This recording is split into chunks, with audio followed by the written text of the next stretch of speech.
my 1-year review of the KLIM KRIOS helmet. The KLIM KRIOS has a carbon fiber shell, making it very, very light. I very much appreciate that because it is, even with all my camera on there, it is still lighter than my old Sidisi helmet that I had. The KLIM KRIOS, on the inside, the padding is also an antimicrobial, antibacterial, whatever, moisture wicking material. So it helps keep you from getting sweaty on longer rides. I just got done with a 5-day, nearly 1,100 mile ride.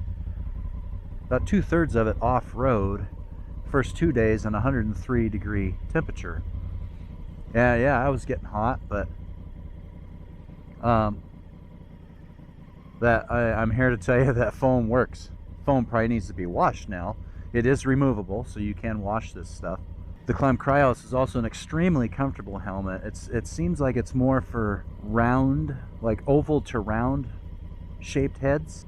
You're really not going to know if it's going to be comfortable for you until you test one, until you try one on and just see. For me, in my head shape, it's all day comfortable. The longest day that we had in the saddle on that 5-day trip was 12 hours and 170 miles. There were rest breaks and things in there as well, but not once did I have pressure points on any portion of my head, including my forehead. Not once. It was comfortable all day long. I didn't get any neck fatigue, anything. I just stopped in at Brown's Camp really quick. I'm not riding any trails today because they're closed. For the very dry conditions that we've had this fire season, there was actually a fire on the north side of Highway 6. It is fall, however. It is definitely fall. It's 55 degrees this morning. As some people would say, riding season is coming to an end very quickly. My riding season is January 1st to December 31st. I don't have a season. I take the opportunities when I can and I just go. The venting on this helmet is very good. The vents in the mouth are always open. You can't close them unless you tape them off. But they do not vent to your mouth. It's blocked inside of the helmet. So the vent, the air comes in the helmet and then it is forced up onto the inside of the lens, helping to keep it clear. It has a closable forehead vent that at first, when I first got the helmet, I didn't really see a difference in between open or closed. On really hot days though, boy, you can definitely tell a difference the second you open that thing. And speaking of which, I'm going to close it since it's cold this morning. You can tell the difference right away. You can feel the air moving up over the top of your head. Helps a lot. It has the double D ring clasp for the strap. Tried and tested for a long time. I think that's even what the Romans used for their belts, was double D rings. And the strap end that hangs down has a little plastic snap on there that you can snap it up and keep it out of the way. That's one of my gripes. I mean, not really a gripe, it's just a little tiny thing, but mine's already broken and I took it off. It's just, so now it just dangles when it's strapped up. The KLIM KRIOS comes with 2 lenses. One, which is what I have on right now, if you can see me in the sun, is the 80% smoke visor. The other one is clear. They are both pin lock ready. The helmet does come with a pin lock lens. In my opinion, that is the best way to combat lens fogging up. My only real gripe about this helmet is it is loud.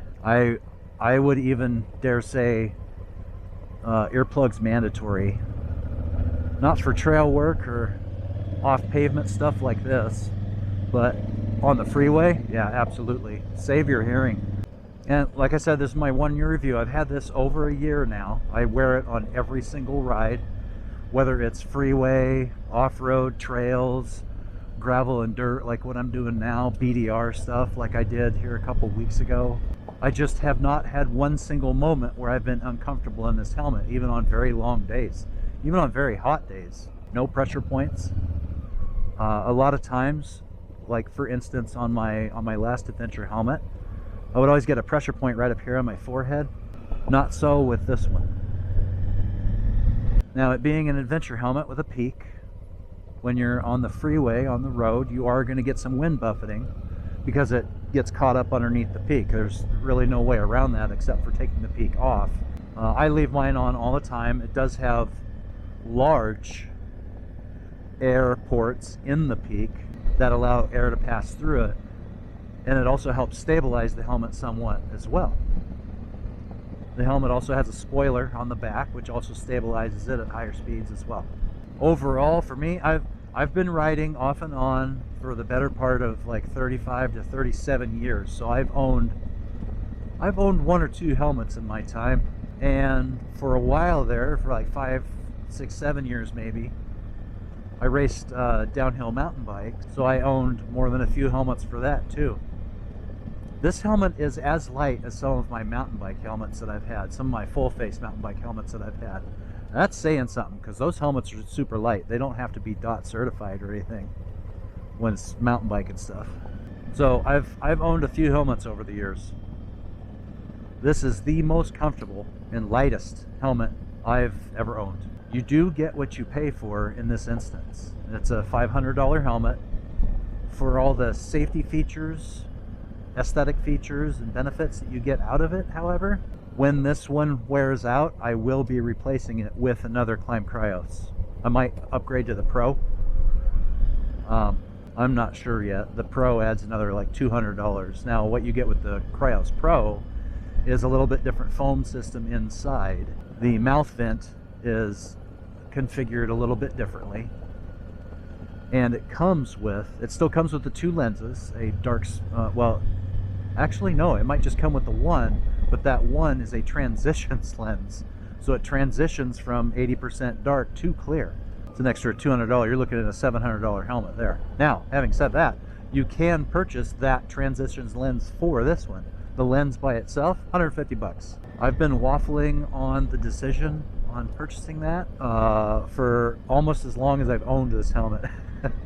One of the things that I forgot to mention while I was stammering on so eloquently about all the other features and great things about this helmet is its field of view. Aside from the weight, when I first purchased this helmet, that's the first thing that I noticed is the field of view is huge. When you're watching one of my videos in the point of view reference from the beard cam, that's virtually what I'm seeing out of this helmet.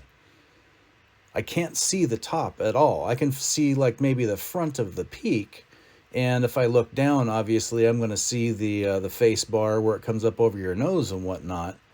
But side to side, and I have very good tested peripheral vision, I cannot see the sides of the helmet, and I cannot see the top of the actual face port itself, which makes it very easy to choose goggles for this helmet.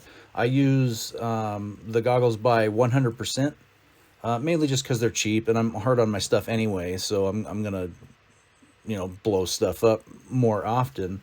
But I have no problem fitting goggles in the helmet, even with the visor on.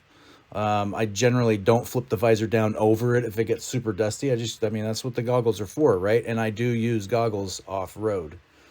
You probably aren't going to have an issue finding goggles to fit inside this helmet. Stay hairy.